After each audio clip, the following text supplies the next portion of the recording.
Huh? Huh? Huh?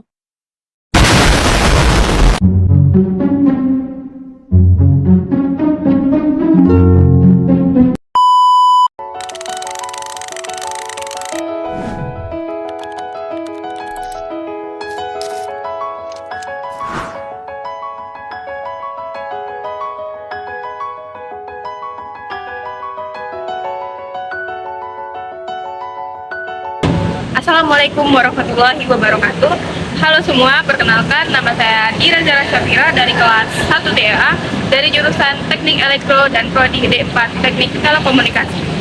Saya di sini ingin menjelaskan tentang AED atau yang biasa disebut sebagai Automated External Defibrillator. Pertama-tama saya ingin menjelaskan peraturan pemerintah mengenai AED. BPKN atau Badan Perlindungan Konsumen Nasional merekomendasikan agar AED diwajibkan untuk dipasang di ruang publik sebagai salah satu upaya untuk menyelamatkan nyawa manusia dan juga untuk meningkatkan peluang hidup bagi seseorang. Setelah menjelaskan tentang peraturan pemerintah mengenai AED, berikutnya saya akan menjelaskan tentang apa definisi dari AED. AED atau yang biasa disebut sebagai Automated External Defibrillator yaitu sebuah alat medis yang dapat menganalisis irama jantung secara otomatis dan memberikan kejutan listrik untuk mengembalikan irama jantung jika diperlukan.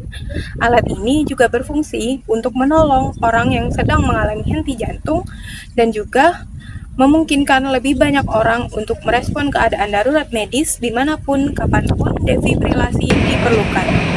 Terdapat 3 manfaat jika kamu memiliki AED. Yang pertama, kamu dapat mengurangi tingkat kematian karena henti jantung.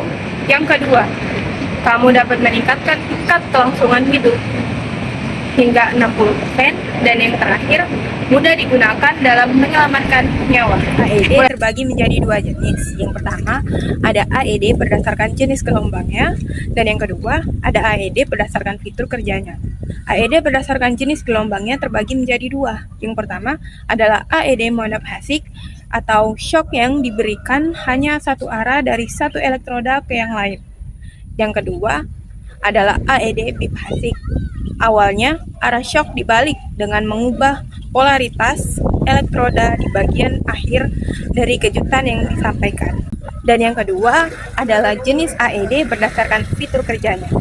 Yang pertama, AED manual, yang kedua ada AED semi otomatis, dan yang ketiga ada AED otomatis. Dan yang berikutnya saya akan menjelaskan tentang cara menggunakan AED dengan baik dan benar.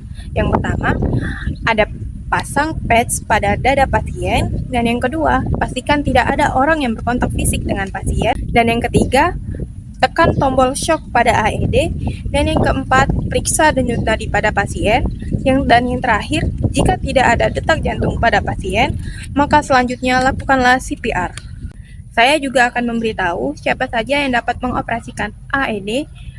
Jawabannya adalah personil non-medis seperti polisi, pemadam kebakaran, pramugari, penjaga keamanan, dan orang-orang non-medis yang telah terlatih atau yang telah dilatih agar dapat menggunakan AED.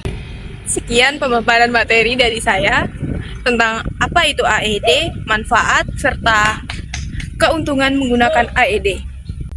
Saya tutup. Wassalamualaikum warahmatullahi wabarakatuh.